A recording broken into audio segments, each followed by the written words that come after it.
Greetings everyone and welcome tonight for an evening update from inside Ukraine. Specifically, we'll be talking about the front, Ukrainian response to what's happening in the world, Zelensky, the weather, cold, just like icy, wet, just uncomfortable.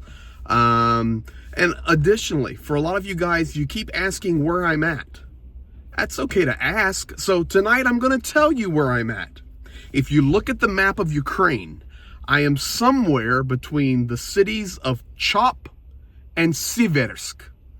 Somewhere between Chop and Siversk. So that'll be a little bit of fun for you. And maybe on another video, I'll show you exactly where those cities are at. But don't worry, if you can find me between Chop and Siversk, you need to come work for the intelligence of Ukraine. So anyway, guys, we've seen the Trump inauguration, and many people are wondering, as the thumbnail is talking about, okay, what's next? What's next? And Zhenya tonight, Ukrainian, gonna give you insight into how the Ukrainian mindset is tonight, how the Ukrainian mindset is today. Here's what I can tell you. I've been watching this now all day. Zhenya and I have met with different military people, different tech people, all kind of great things where we're really trying to get in on the ground up of some other projects to help our Ukrainian army. And it's been a phenomenal day. And guys, in general, nobody's talking about the Trump inauguration here in Ukraine, because there's a war going on in Ukraine. There are only two words that I continue to hear over the last day from military about the new administration and Europe and what's going to happen next. Of course, the new administration in the United States, but also what's happening in Europe and the rest of the world. Yet Putin on the phone with Xi Jinping, and they're talking about the future and Putin's new relationship with Iran. All of that, guys, set it all aside, every bit of it. What is Ukraine saying tonight? To be honest, nothing. Nothing. You may ask, what's President Zelensky saying? One thing. He was speaking today at the Davos Economic Forum, and he was talking about Russia, talking about the war, talking about Europe. But in regard to Trump, this is all he said. I have a good relationship with Donald Trump, and we'll see what happens. What we're hearing, and I'm going to throw it to Zhenya to get Ukrainian perspective now, is Ukraine is fighting a war, and we have two key words we're looking at, and the soldiers are looking at, and the support system is looking at, and that is patience and stand strong. So as Ukrainian, and you see all the stuff that's going on around the world, Ukraine doesn't have time to be focused on all of that, fighting a brutal war that, to be honest, and we'll look at it on a live coming up in a few days, I hope, down south. Yesterday's video, I showed you the map of Pokrovsk. It's tough there. Toretsk is tough. Veliki Novosilka is tough. Chasiv Yar is tough. That's the reality of what Ukraine's facing. So that's what Ukraine is focused on, is fighting a war. Yeah? Yeah, we're watching. This is number one. We're watching what's going on on the front lines, and looking for the best way to be maximum effective in helping these days. This is what we're watching. And about the words, yeah, we hear different things. Sometimes it's crazy. It sounds crazy, and sometimes it sounds similar to what we've heard before. I mean, some style and so on. Let me interject there. Yeah. For example, you're making a direct reference, I think, because we talk about it nonstop, future security guarantees, or future of support, or future of everything's going to be okay. I'm in control now. Everything Ukraine's heard all these words before, but what you're saying right now as Ukrainian is what really matters is action.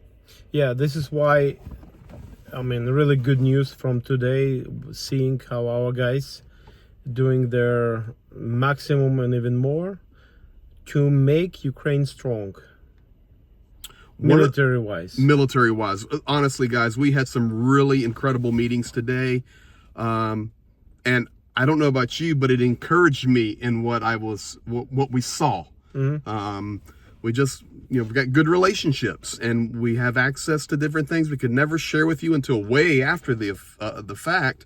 But the reality is, we were encouraged, by the motivation in the guys, the hope in the guys, and basically they're saying we don't have time to be distracted by all these words that are floating around the world. And to me, I even see that also even in the media today. Watching the media, yes, there was some basic coverage of different things that was happening, specifically in regard to Europe, whether with Olaf Scholz and Elon Musk, and specific just general overviews of the inauguration and the first actions and executive orders of Donald Trump. But guys, nobody in Ukraine is dwelling on that at all. They're ready for action and not words. And one of the actions we're seeing that I think is encouraging right now inside Ukraine is we're seeing units work together very good, like never before. So, we see that open, let's say, way of communication, of helping on a different levels, making, sharing experience, sharing technology, sharing different things. It's, as the war is now approaching 3 years, so many people and propagandists have talked about it was the little Soviet army fighting the big Soviet army. And to be quite honest, you're Ukrainian. In the initial phases, it really was. But Ukraine has been changing and changing and changing. And now you're seeing the best fighting machine and army in all of Europe, the most technologically advanced army in all of Europe, if not the world. Some of the things we saw today was mind-blowing. And Ukraine, honestly, I don't know if anybody's more technologically advanced, especially in the drone area right now, than Ukraine. And it's very encouraging. That's why they're not giving up and they're hopeful. It's like a poker player. They've got some aces up their sleeve and some cards in their back pocket. This is a powerful army, and an army that is fighting for their future, for their family, for their kids. We heard the story today. We were meeting with a soldier, and this guy has had everything destroyed in his life. His home, his land, his business. But he's still wanting to stand strong and fight for Ukraine. And he was even telling us, I've got a new child and I'm thinking about a future. Guys, this is the real Ukraine.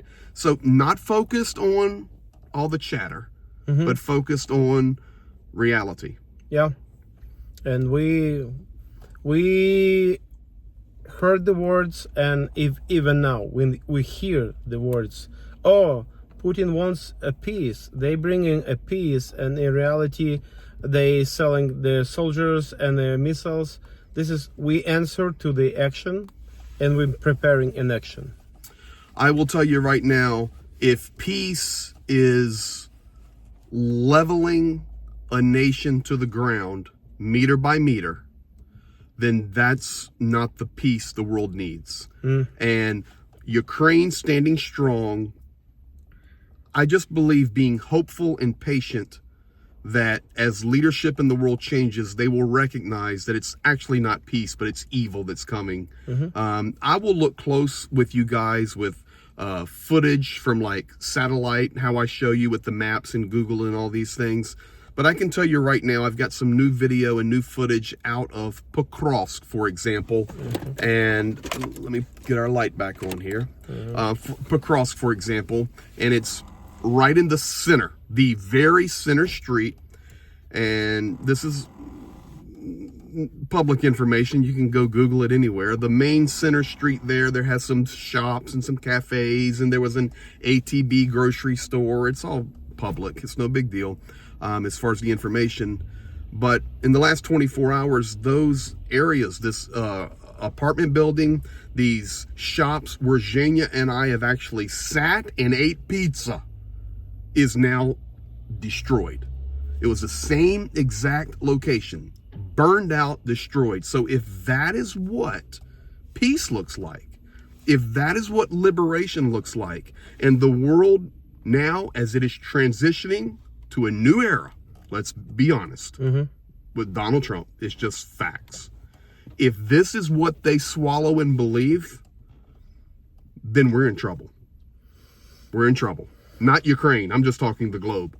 Because Ukraine's going to stand for what's right. Palibasa. Anyway. Yeah.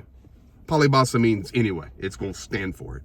So guys, that's where we're at. If you were wondering what's happening inside Ukraine, how are they thinking about the inauguration of Trump and the first words, did Zelensky say anything? You've got it now.